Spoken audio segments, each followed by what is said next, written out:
Hi! Summer వచ్చేసిందంటే చాలు చల్ల చల్లని జ్యూసెస్, డ్రింక్స్ తాగాలని మనసు లాగేస్తూ ఉంటుంది కదా! ఈరోజు మా ఇంట్లో చేసిన ఒక యమ్మీ జ్యూస్ మీకు షేర్ చేస్తాను. కర్బూజా జ్యూస్ అయితే మా ఫేవరెట్ అనమాట. సమ్మర్ వచ్చేసిందంటే చాలు తెగ తాగేస్తాం. కర్బూజా హెల్త్ కూడా చాలా మంచిది. ముందుగా కర్బూజాని కట్ చేస్తున్నాను. అందులో ఉన్న సీడ్స్ ఒక బౌల్లో వేసుకొని కర్బూజా పండు మీద ఉన్న తోలును తీసేసి చిన్న చిన్న ముక్కలుగా కట్ చేస్తున్నాను.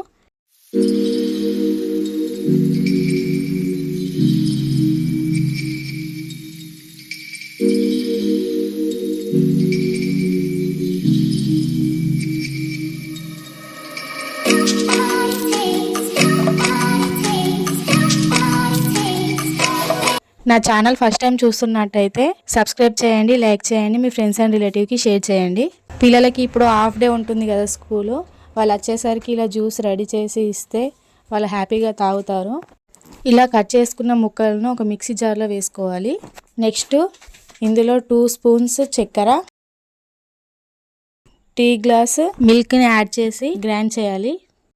అంతే అండి, యమ్మీ జ్యూస్ రెడీ అయిపోయింది.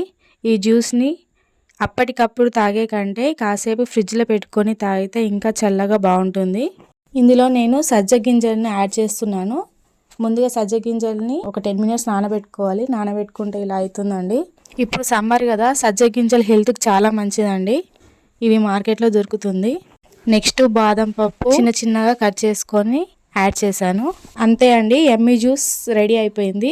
టేస్ట్ కూడా చాలా బాగుంది. మీరు కూడా ఒకసారి ఇంట్లో ట్రై చేయండి. ఈ వీడియో నచ్చితే సబ్స్క్రైబ్ చేయండి, లైక్ చేయండి, మీ ఫ్రెండ్స్ అండ్ రిలేటివ్కి షేర్ చేయండి.